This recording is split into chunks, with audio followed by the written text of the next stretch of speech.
As you see, I'm feeling very serious today. I'm fear.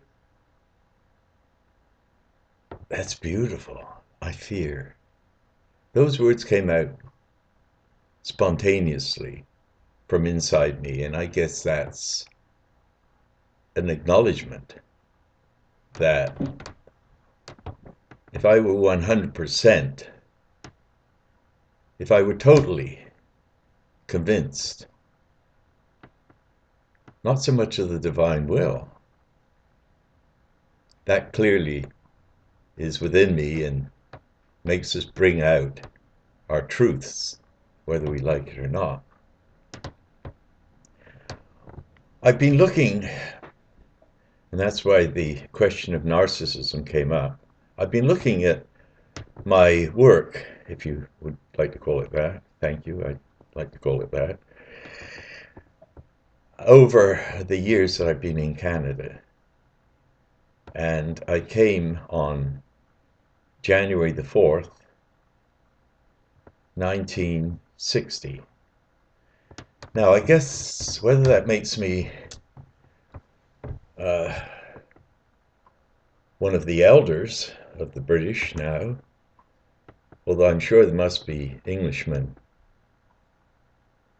in Canada, probably mostly in Western Canada, who are older than me. And I do know that there are certainly Canadians older with much, much, much more experience than I have, who probably look at me as some kind of a young upstart. Well, I think I've been a young upstart since I was born. And I guess I've always had it in me to look around me and see what needs attention, fixing. Now, that requires focus, energy, commitment, time, and all of those things.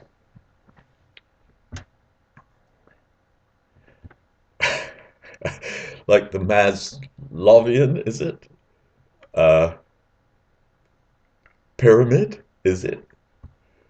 Of need, is it? Vital, is it?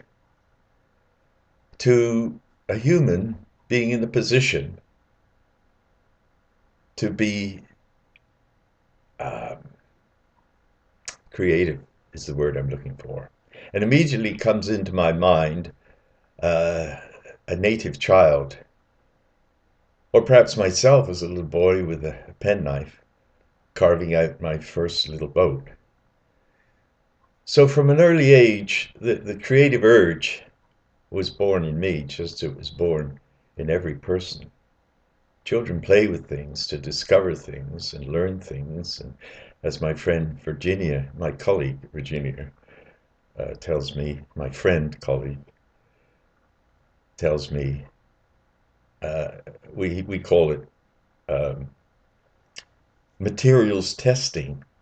I like that, materials testing. Well, in fact, what it is confronting the reality of material. And as the child discovers the nature of the material, so they discover the nature of their tactile and their, well, the tactile comes earlier, but their effective manipulative skills. Now, since we all grow up pretty much from the big explosion, the bang, when that winning, very creative, very determined night swimmer finally bumped into what it was he necessary to bump into, and gestation began. Oh Lord, you're pregnant? You're pregnant? What? Didn't we agree that you would never be pregnant? God, I have children. I don't know how to support them. Why are you doing this to me, woman? Ah, this is betrayal of trust. Oh, what idiots men are. What idiots men are. Fear. The first. The first. Heard. Again, my tongue. Because my tongue operates not so much from my head, but from my heart and my head. and also the pumping of my heart, which is the rhythm, and the pumping of my lungs, which is the bass drum, in and out, in and out. That's the passage of time, and the heart is the measure of time. And I just discovered fairly recently, if you actually add up the number of days that you multiply what uh, 365 by what is it? Anyway, whatever days. Oh yeah, 7 by 52. It's one of these strange numbers. Anyway, it doesn't. It's not a very big number. Like I'm into my 70s, and it's only like 27,000 days. So our time on this planet is it's kind of impermanent.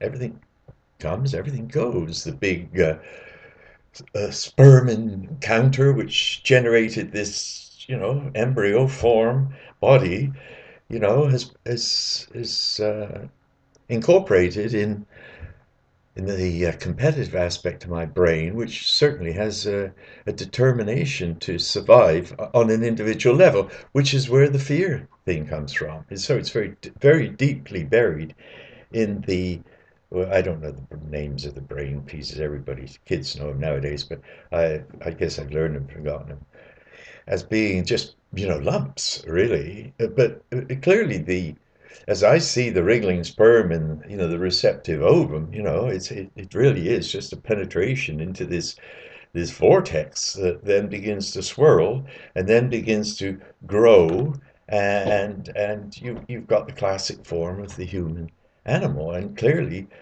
we don't see ultraviolet rays, but ultraviolet rays and radio waves and all those good things can be transformed into a practical, practical telekinesis, for instance. I prefer not to edit. Anyway, I was getting off the point. Now, it's becoming more and more evident to me that whether we carry a measure of self-survival fear or not, that should not be the foundation of our daily engagement with the world. And to the extent that that has been extended to us, uh, you know, there's a serious. I had another thought come in. You see that sometimes a thought will come in through my head because of somebody that I've just had a conversation with, for instance, is thinking of me and rerunning our conversation. And so when I experience that, I guess I'm mildly telepathic. I think we all are. And I think there is a point when the collective conscious awareness is triggered and everything changes. And I'll tell you some of the changes. First of all, now we all recognize that uh, might is right. Okay, that's what has been said. I've even discussed it. Well, I totally disagree. Might has never, ever effectively brought about anything like a progression into rational behavior. Now, the screen has just dropped out, and that shocked me into the realization that I guess I've just done 10 minutes. Stop.